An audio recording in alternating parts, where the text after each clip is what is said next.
সংসদ ছাড়াও যদি কোনো বৈধ পথে সংবিধান সংস্কারের সুযোগ থাকে সেটাতেও তারা বসতে রাজি আছে, কিন্তু এখন আসলে সমস্যাটা কোন জায়গাটাতে? আপনার প্রশ্নটা ছিল জুলাই সনদ বাস্তবায়নের ব্যাপারে সন্দেহ কেন, আইনি ভিত্তি নির্বাচনের আগে চায় কেন? হ্যাঁ, এই তো প্রশ্নটা। প্রথম কথা হলো, রাজনীতিবিদদেরকে বাংলাদেশের মানুষের বিশ্বাস করার মতো কোনো কারণ নাই আমার দেখা। আমার জন্মলগ্নের থেকে যতদিন থেকে বুঝতে শুরু করছি সেদিন থেকেই শুনি রাজনীতিতে শেষ কথা বলতে কিছু নাই। এটার মানে হচ্ছে কথা বদল চলে, যখন যা মন চাইবে তাই বলবেন, এবং সেটা বলে আসছে। যেমন ধরেন, দুটো রাজনৈতিক দল পরীক্ষিত আমাদের, তারা ক্ষমতায় ছিল, তারা প্রত্যেকেই স্বাধীনতা বিরোধী শক্তির সাথে আতাত করেছে বিভিন্ন সময়ে নির্বাচনের স্বার্থে, দলীয় মানে কি বলে সরকার গঠন করার স্বার্থে। তখন তারা কিন্তু কেউ তাকে রাজাকারের গন্ধ ট্যাগ লাগায় বিদায় দেয় নাই। তার মানে কি, রাজনীতিতে আপনি রাজাকারের সাথে বন্ধুত্ব বৈধ। আজকে আবার আপনি বলতেছেন জামাত রাজাকার, অমুক রাজাকার। এই যে ফ্ল্যাকচুয়েট করছে রাজনীতিবিদরা, তাদের বিশ্বাস করার কোনো কারণ নাই। এবং আজকের প্রজন্মেরা তারা তো বিশ্বাস করবেই না। কেন করবে না? নগদটা দেখাচ্ছি আপনাকে। জুলাই চেতনা এই মুহূর্তে একটা মারাত্মক ব্যাপার। কেন মারাত্মক ব্যাপার? ৭১ সালে যুদ্ধ হওয়ার পর ৫৩ বছর লালন করছেন ভণ্ডামি করে, মানে যুদ্ধের চেতনা লালন করছেন। এই যুদ্ধের চেতনা লালন করে জিয়াউর রহমানের খেতাব কেড়ে নিছেন। কথার কথা বলছি, কথার কথা না, সত্য। তাহলে ৭১ সালের ঘটনা ৫৩ বছর লালন করতে পারলে এই দেশে যে লোক জুলাই চেতনা ৫৩ মাসও লালন করবে না, সে তো এই দেশের নাগরিক না। ৫৩ বছরও বলছি না, ৫৩ মাস। ৭১-এর সময় আমাকে মারছিল কারা? আমাদের শত্রুপক্ষ। আর ২৪ সালে মারছে কে? এই দেশের মাতৃতুল্য নেত্রী, অর্থাৎ মা তার সন্তানকে মারছে। মা তার সন্তানকে মারছে। এটা যারা হজম করতে পারে এবং এটাকে তারা ডিনাই করে যাদের বক্তব্যের মাধ্যমে, তাদেরকে এরা বিশ্বাস করবে কেন? সুতরাং you are to clean ensure it, যেটা আইনের ভিত্তি আগে দিতে হবে, তারপরে আবার আরেকটা ধাপ। যে বললেন যে তাদেরকে বিশ্বাস করছে, এই যে মাতা যে সন্তানকে হত্যা করেছে, হ্যাঁ, তার পক্ষ কেউ নিয়েছে বাংলাদেশে? এই যে নিচ্ছে কে নেয় না সেটাও বল। প্রশ্নটা কইরা আপনি বেকায়দা করলেন, আমার না আপনার আমি জানি না। আপনি যে লোকের তারাই দিলেন ক্ষমতার থেকে, হ্যাঁ, সেইটা একজন প্রেসিডেন্ট নিয়োগ দিছিল যিনি এখনো আছেন। তাহলে যে চইলে গেল, যাকে তারাই দিলেন, সে যাকে চুজ করছিল, সে কি ফেরেশতা চুজ করছিল না তার খাচ্যতর লোক? তাকে যখন সরাইতে গেল তখন বললেন, যারা দায়িত্বশীল লোক বলল সাংবিধানিক সংকট হবে, তখন তো এই ছাত্ররা মনে করছে এটা জুলাই বিরোধী চেতনা। সিম্পল। কারণ আপনি একটা অংশ তারাই দিন, তার আর একটা অংশকে তারাই দিলে সাংবিধানিক সংকট হবে বলতেছেন। এই বলাই কি হচ্ছে না হচ্ছে বড় কথা না, কিন্তু আমার ভিতরে তো দাগ কাটতেছে। তারপরে আসলো কি, ওই যে দলটা চলে গেল, বিতাড়িত করা হইল, তাদের রাজনীতি নিষিদ্ধ করা হোক। তখনও কিন্তু আবার একটা কথা আসলো, তাদের দল নিষিদ্ধ করা, রাজনীতি নিষিদ্ধ করা আমাদের দায়িত্ব না, জনগণের। আরেকটা ভেক্টর, এটাও জুলাই চেতনার বিরুদ্ধে যায়। সিম্পল। তারপরে যদি আসেন ফেব্রুয়ারি মাস থেকে যখন আপনি জুলাই সনদ এবং ঐক্যমত্য নিয়ে আলাপ করতেছেন, এখন পর্যন্ত আপনি এক জায়গায় আসতে পারেন নাই, এবং সেখানে নোট অফ ডিসেন্টের যে বিষয়গুলো আছে আমরা জানি, সেগুলো সবই জুলাই চেতনা বিরোধী হয়ে যায়। তাহলে আপনি এই যে যারা জুলাই চেতনার পক্ষে আন্দোলন করলো, তারা তো নিশ্চয়ই চাইবে এই যে সকাল বিকেল এক এক রকমের কথা, সুতরাং তারা আইনি ভিত্তিতে আগে চাইবে, এবং এই চাওয়াটা যৌক্তিক। কারণ আমার আস্থা নাই, আস্থাটা নষ্ট করে ফেলছেন। এইবার আসেন,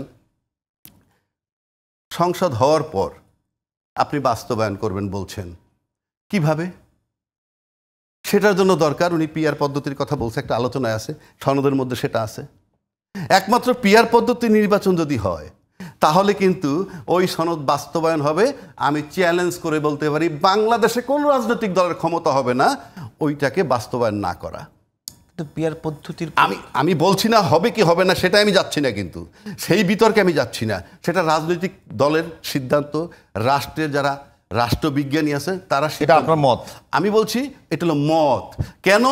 তখন সেখানে এমন একটা সরকার হবে এবং একটা শক্ত বিরোধী দল হবে, এবং সরকার যে হবেন সে নিশ্চিত থাকেন 2/3 মেজরিটি পাবে না। আর 2/3 মেজরিটি যদি না পায়, তাহলে জুলাই সনদ বাস্তবায়ন করার জন্য সে যদি ইন্টারেস্টেড নাও হয়, অন্য একটা পক্ষ যখন বলবে এটা বাস্তবায়ন করো, তাহলে তোমার সরকার থেকে আমি অনাস্থা আনবো, বাধ্য হবে। সুতরাং যদি আজকে জুলাই সনদে আইনি রূপ না দেয়, এই দেশ পিয়ার পদ্ধতির জন্য চাপ দিবে। কেন চাপ দিবে?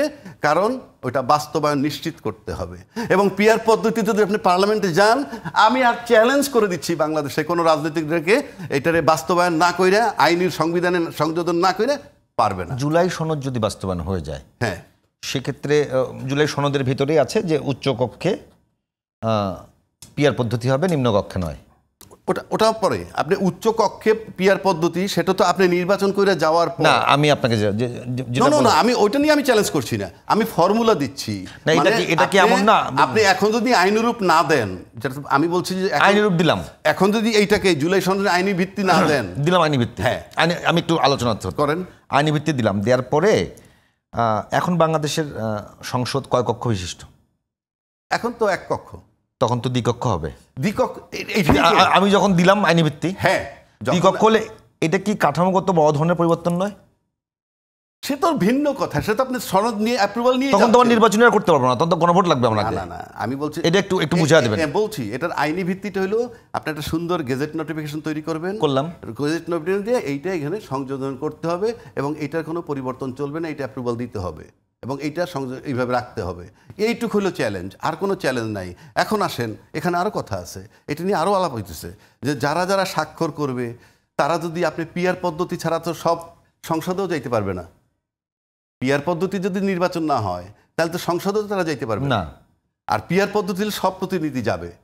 আর পিয়ার পদ্ধতি ছাড়া হইলে একটা দল যদি সিঙ্গেল মেজরিটি নিয়ে যায়, 2/3 মেজরিটি নিয়েও যায়, কথার কথা বলছি, তারা কিন্তু অনেকেই নোট অফ ডিসেন্ট দিয়ে রাখছেন।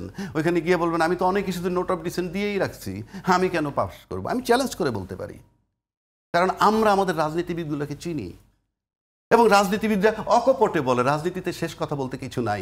এই কথাটা যেহেতু আপনি নিজে শুনেন নাই যে রাজনীতিতে শেষ কথা বলতে কিছু নাই, এটা কমন ডায়লগ, আপনি বলতেই পারবেন না। আপনাকে সত্যের উপরে থাকতে হবে। 53 বছর আপনার এটা চালাইছেন এইভাবে, রাজনীতিতে শেষ কথা বলতে কিছু নাই। তাহলে এখন যদি আজকে নির্বাচন ইনস্টার না দিয়ে কালকে সরকার না দেয়, কি করবেন? একটা কথার কথা বলছি, রাজনীতিতে শেষ কথা বলতে এটা কি তামাশা নাকি? এটা কি সমিতি, ক্লাব? এটা রাষ্ট্র। আপনি যা মন চায় তাই বলবেন, স্টেজে বলবেন একটা, ঘরে বলবেন একটা, বাইরে বলবেন একটা, হবে না। দেশ ওই জায়গায় আসতে হবে, দেশ এখন সেই জায়গায় নাই। আমি চ্যালেঞ্জ করে নিলাম, এই দেশ ওই আগের জায়গায় নাই।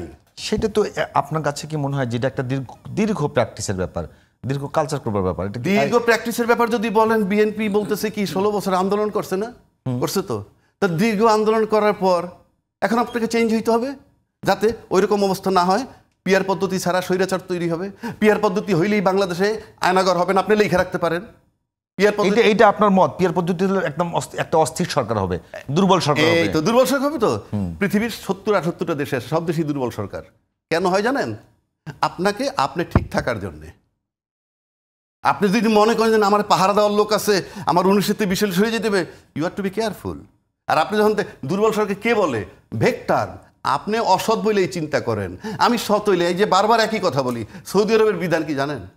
চুরি করলে হাত কেটে দেয়, তাই না? সৌদি আরবের লোকের হাত নাই না? নাই, হাত আছে।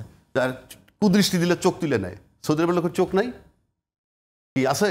তার মানে কি? আইন মানে। আপনি আইন মানবেন, নিয়ম মানবেন, সংবিধান মানবেন, নিয়ম কানুন মানবেন। আপনি নাজুক হওয়ার কি আছে? ভয়ের কি আছে? আপনি যদি আয়নাঘর বানাইতে চান, আপনি যদি স্বৈরাচার হইতে চান, তাহলে তো আপনার সমস্যা না। একটা কথা বলি, একেবারে যে পিয়ার পদ্ধতি যেখানে যাচ্ছেন সেটাতে সাধারণ মানুষের মতামত আছে কিনা আছে বুঝবেন? সাধারণ মানুষের কিছু সংবিধান লাগতে সাধারণ মানুষ লাগে না। আজকে যে সংবিধানের এই সনদ নিয়ে বইছে, সাধারণ লোক নিয়ে না 40-45টা লোক নিয়ে? না, তা তো বিভিন্ন রাজনৈতিক দল, সব রাজনৈতিক দল, সব রাজনৈতিক 18 কোটি লোক রিপ্রেজেন্ট করে। লায়ন সিংহভক্ত করে, লায়ন পার্ট করে না, লায়ন পার্ট করে না। আওয়ামী লীগ নাই, ফর এক্সাম্পল। ওই তর্ক করলে আওয়ামী লীগ নাই, প্রতিনিধি আছে আওয়ামী লীগ।